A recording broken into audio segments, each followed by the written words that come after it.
By 1989, Charles and Diana were leading largely separate lives, the prince having rekindled his affair with Camilla Parker Bowles some years before.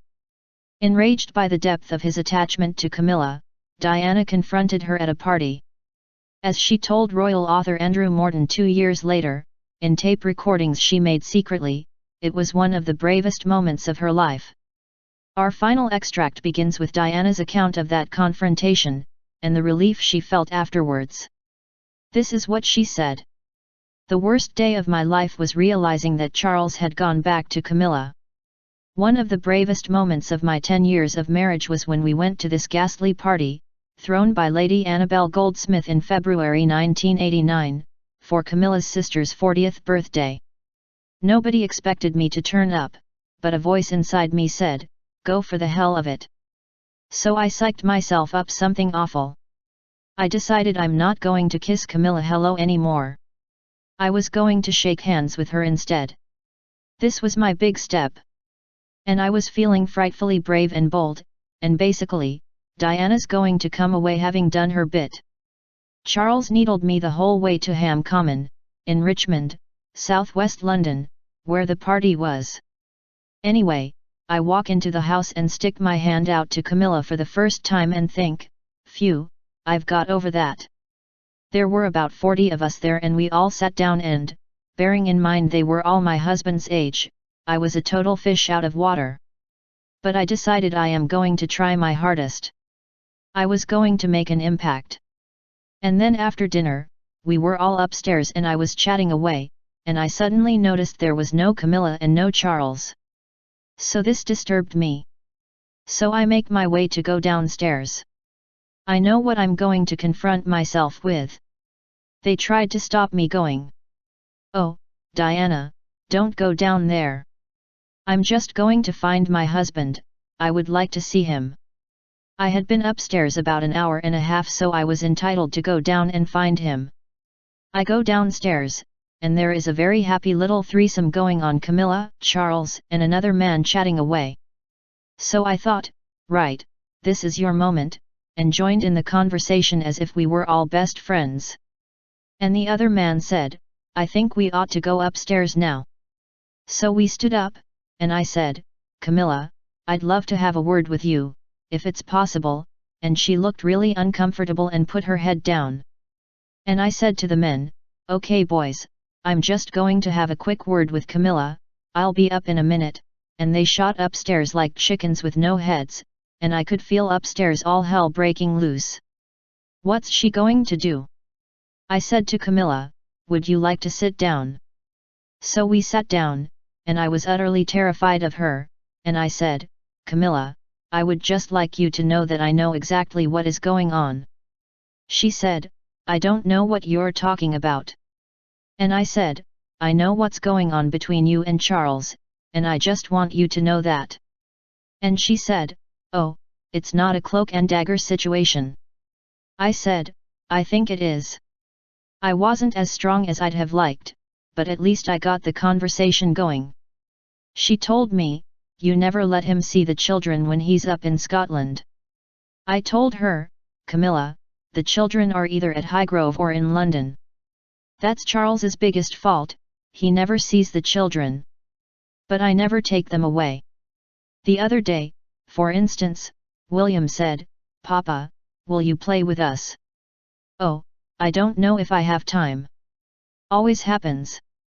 So, he can't gripe about that. Anyway, going back to Camilla.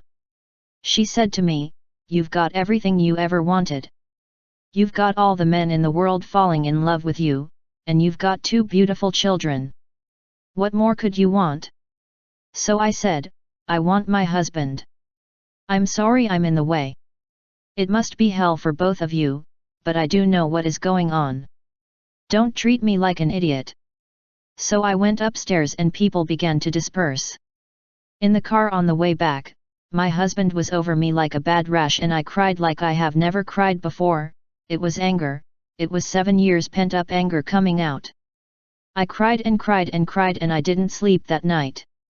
And the next morning, when I woke up, I felt a tremendous shift. I'd done something, said what I felt. Still the old jealousy and anger swirling around, but it wasn't so deathly as before. And I said to him at the weekend, 3 days later, "Darling, I'm sure you'll want to know what I said to Camilla. There's no secret. You may ask her. I just said I loved you, there's nothing wrong in that." He said, "I don't believe it." I said, "That's what I said to her. I've got nothing to hide, I'm your wife and the mother of your children." That always makes him slightly twitch, when I say mother of your children. He hates being made aware of it. That was it, really. It was a big step for me. I was desperate to know what she said to him, no idea of course. My husband made me feel so inadequate in every possible way, each time I came up for air, he pushed me down again. Even if I ate a lot of dinner, Charles would say, "Is that going to reappear later? What a waste." I think the bulimia woke me up, in the end. I suddenly realized what I was going to lose, and was it worth it? My former flatmate, Carolyn Bartholomew, rang me up one night and said, "Do you realize that if you sick up potassium and magnesium, you get these hideous depressions?" I said, "No." "Well, presumably that's what you suffer from. Have you told anyone?" I said, "No." "You must tell a doctor." "I can't." She said, "You must. I'll give you 1 hour to ring up your doctor, and if you don't, I'm going to tell the world." She was so angry with me. So that's how I got involved with the shrink Maurice Lipsedge. He came along a sweetheart, very nice. He walked in and said, "How many times have you tried to do yourself in?" I thought, I don't believe this question, so I heard myself say, 4 or 5 times. He asked all these questions, and I was able to be completely honest with him. I spent a couple of hours with him, and he said, "I'm going to come and see you once a week for an hour, and we're just going to talk it through." He said, "There's nothing wrong with you, it's your husband." And when he said that, I thought, maybe it's not me. He helped me get back my self-esteem, and he gave me books, on bulimia, to read.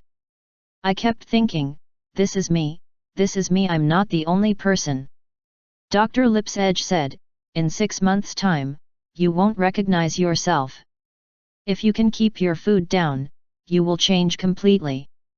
I must say, it's like being born again since then. My skin never suffered, from the bulimia, nor my teeth. When you think of all the acid. I was amazed at my hair. I thought because the public saw a smiling picture on the front of the Daily Mail, they'd think I was all right. I guess they did wonder, but nobody voiced it.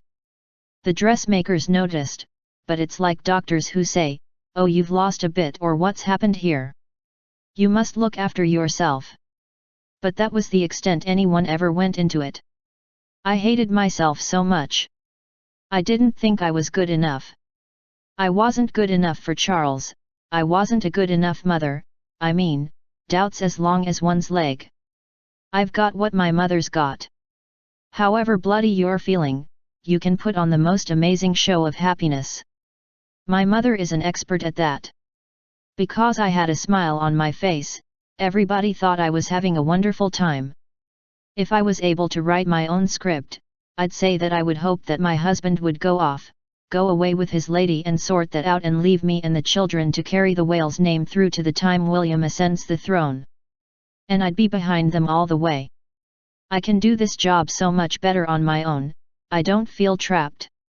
It would be quite nice to go and do things like a weekend in Paris, but it's not for me at the moment. But I know, one day, if I play the rules of life, I will be able to have those things I've always pined for, and they will be that much more special because I will be that much older, and I'll be able to appreciate them that much more. I don't want my friends to be hurt and think I've dropped them, but I haven't got time to sit and gossip. I've got things to do, and time is precious.